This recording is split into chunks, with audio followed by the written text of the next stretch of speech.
The Spencer Mansion opened its doors once again for another night of terror. This time, retelling one of the most terrifying tales ever told for the original PlayStation, and the one that started the maddening genre that we know today as survival horror.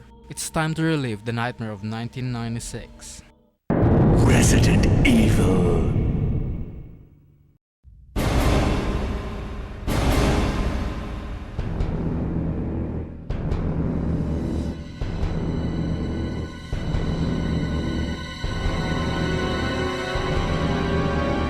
It's 1998. Raccoon City has seen reports of bizarre murders, and the team who went to investigate, RPD's Bravo team, has also disappeared. Now it's up to the STARS Alpha team, comprising of members Jill Valentine and Chris Redfield, the two protagonists of the story, including Barry Burton, Brad, Joseph, and the iconic Albert Wesker, to find the missing team. After being attacked by a pack of dogs, the team retreats in a nearby mansion that's seemingly abandoned. But what they discover inside is something far more horrific that makes it a night they won't forget. It's a classic tale that you've heard before. However, this remake not only incorporates the story that we know and love, but also expands it by including new subplots that delve deep into the secrets of the mansion itself and its experiments, turning the once laughable B-horror setup into something that's made of nightmares.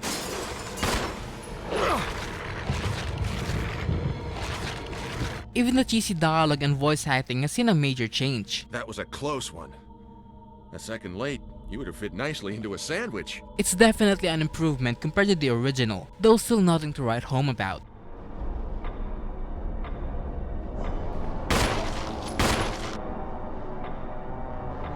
The original Resident Evil Spencer Mansion, or just the game in general, doesn't really hold up well on today's standards. When I played it for the first time a few months ago, I was definitely put off by it, and I almost wanted to skip it entirely.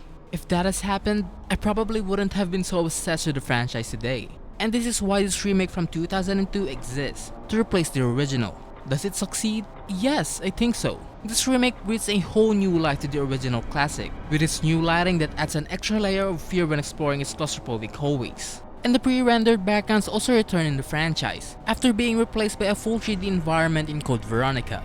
While I love the fully 3D environments of Code Veronica, I really like the pre-rendered backgrounds more for the remake. Each camera angles provide a lot of details in the environment. It even has some moving effects in the background, which helps set the mood and make the world feel lived in, making the original seem so dull and lifeless in comparison. And I honestly still cannot believe that this was originally released in 2002 for the GameCube. This could easily pass as a game from the previous generation. The Resident Evil games just keeps getting better and better in their graphics department with each release. I guess this creepy mansion has gotten to my nerves. Though of course, this HD conversion is far from perfect, with grainy textures and pixelated and blurry cutscenes once you step out of the mansion area.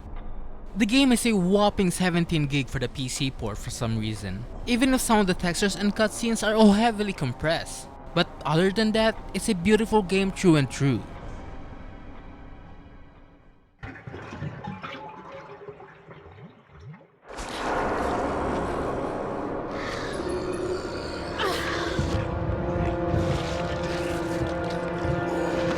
To remain faithful to the original, it still retains some of the character-specific features and items for each of the protagonists, like Jill being able to hold 8 items at the same time and get a hold of a lockpick from the start, while Chris is equipped with a ladder and has to look for keys to progress in the mansion. New to the series though is the defensive items, which consists of a dagger, taser, and a flash grenade. It's a secondary weapon that can be used when grabbed by a zombie to avoid getting damage. It's such a simple addition, but its existence makes the combat feel so much more diverse when compared to the original. No longer will you have to worry about getting a cheap hit from the enemies that you couldn't see. Now you'll just have to make sure that you have an extra item at hand. It doesn't even take up space in your limited inventory, and instead has its own dedicated space, which is a godsend. And aside from this, some improvements that were introduced from the original sequels have also been brought over, making this experience feel more polished and complete as a whole. Even the alternative cutscenes returns. After disappearing very early on into the franchise's life, it's brought back again and makes replaying through the game so much more fun. It's not mind-blowing, but I really enjoy it when games implement this. It's one of the things that I love from the original, and it's just as good if not better here in the remake because of the glorious new visuals. Exclusive for the HD remaster is a new control scheme. Instead of the tank controls of the past, newcomers and tank control haters will finally get to enjoy the game using a control that feels similar to other modern games. Now, I did try this out, but I immediately went back to the classic tank controls, as it just isn't the same without it.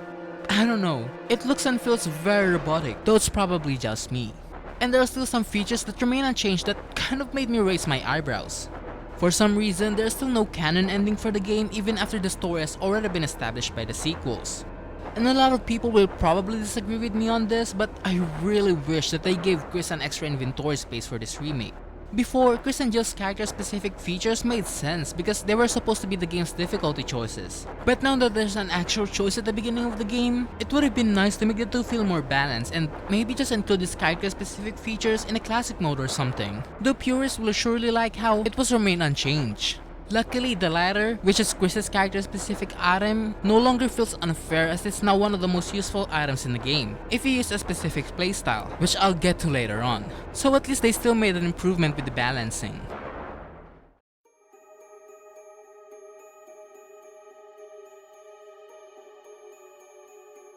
The iconic Spencer Mansion and its dark hallways are still here, with some new rooms to explore, and some of the puzzles have also been altered to fit with the new layout of the mansion. Some of the mandatory puzzles from before are now optional, and some new ones are shown in there as well, to keep you on your toes, making sure that you won't ever feel familiar with the mansion that you've visited before. And the new rooms that were added doesn't feel out of place at all. I like how rather than completely changing the mansion, it just expands it. The rooms that the characters have visited in the past are still there intact, so it doesn't clash with the established canon or the sequels at all. The hallway which both Jill and Chris have walked on many times in the original is still here.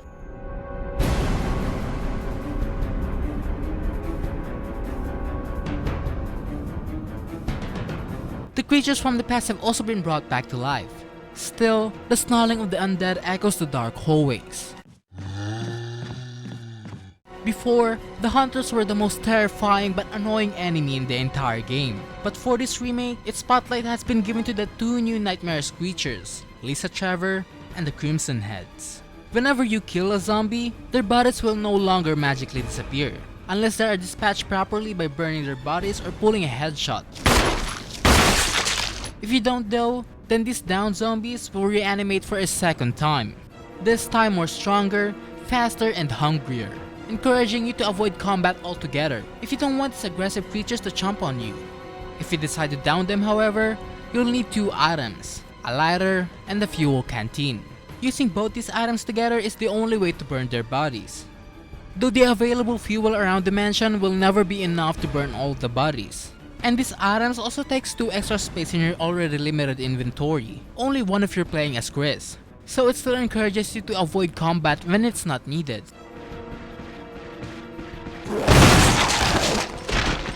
The Crimson Heads is such a great addition to the enemy roster, and has definitely made the experience so much better, as by the time Code Veronica came, the zombies weren't really all that terrifying anymore.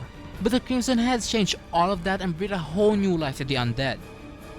Lisa Trevor on the other hand is another one of Umbrella's unfortunate victims, and the daughter of George Trevor, the person who designed the maze-like mansion. Lisa is an unstoppable creature much like Nemesis from RE3, with a creepy design that will send shivers down your spine.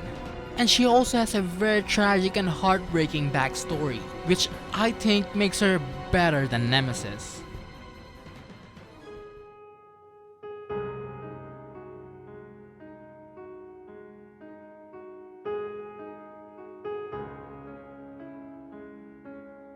Even after surviving the terrifying night in the Spencer Mansion, there are still a lot of things to do, which will entice you to revisit it again, such as new game modes and unlockable costumes for both Jill and Chris and Rebecca.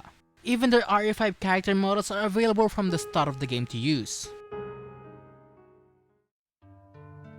It's not often that we'll get a remake of something that manages to be good, but Resident Evil somehow did this, and is even superior to its original.